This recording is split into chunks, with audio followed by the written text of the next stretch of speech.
My name is Leo McCartney. I'm doing my presentation over split level housing. Let's get into it.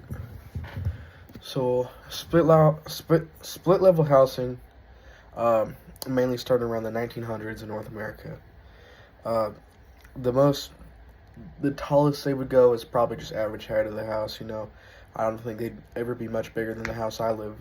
Good, oh, 15 to 20 feet, maybe 30 feet on some of the bigger housings. Most commonly, there was 3 levels, sometimes 4, kind of just depends. It's a very versatile building structure. It allows for a lot of capability and space and stuff like that. What were the materials used to build them? Just classic stuff. Siding, wood, metal, etc., etc., etc. Three standout features, at least to me. It has a lot of unity, in contrast and balance. The unity really comes from, I think, kind of pairs well with the contrast, because most of the time you have a brick bottom with some type of wood or basic plastic siding, stuff like that contrasts very well and kind of gives this whole pleasantry of unity. And the balance also plays into that unity. Most of the time, you're not having many outliers in the house besides maybe a garage on one side and your front door on the other, but that's not always the case. Alright, read it here. Design principles and actions, how to balance rhythm and unity show up in this architecture. So, as I stated earlier, contrast, unity comes up a lot in the design with the bricks and the second material as the outing siding up top. Local examples. I don't have a lot of local examples. I live out in the country. It's not as popular in the country. It's more of an urban type, not urban, actually, yeah, urban, neighborhood type area that it was real popularized because spacing and stuff like that. You could fit a whole family of 6, 7, 8 people into one house that's not much bigger than a house that can traditionally fit 2 to 4. Famous architects, there wasn't really anybody that specifically came up with it.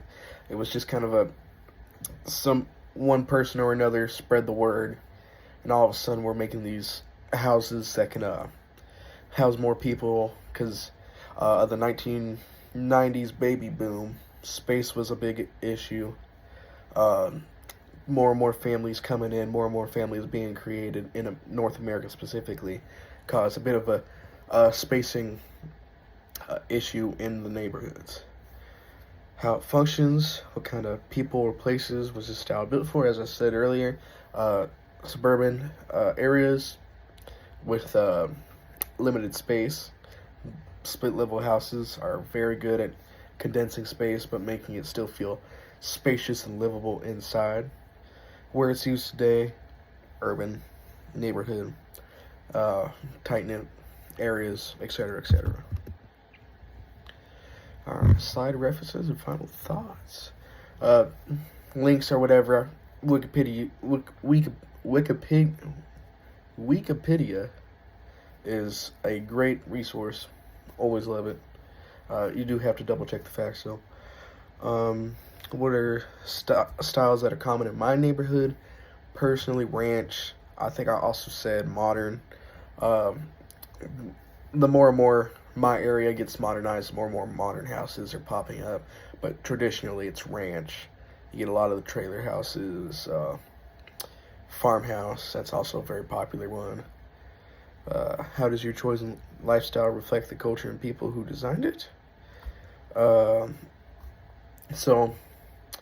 with the, let me just reset that.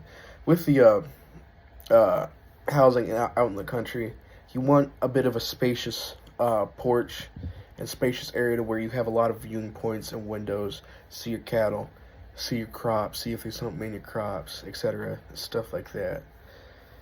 What are the pros and cons? It's building in this style today. With the split level housing, it's very, very, very space efficient. It's cheap and it looks pleasing. Well, that's another thing you gotta call into account with the more tight-knit spaces, is that it looks pleasant. Because you could fit 20 people in a house, but is it gonna look pretty? No. With this, you probably could, and it'll look pretty. The cons, though, it is crowded. I would not recommend it to like a college fraternity when you got like 20, 40 people. Not enough space for all that. Alright, I think that's everything.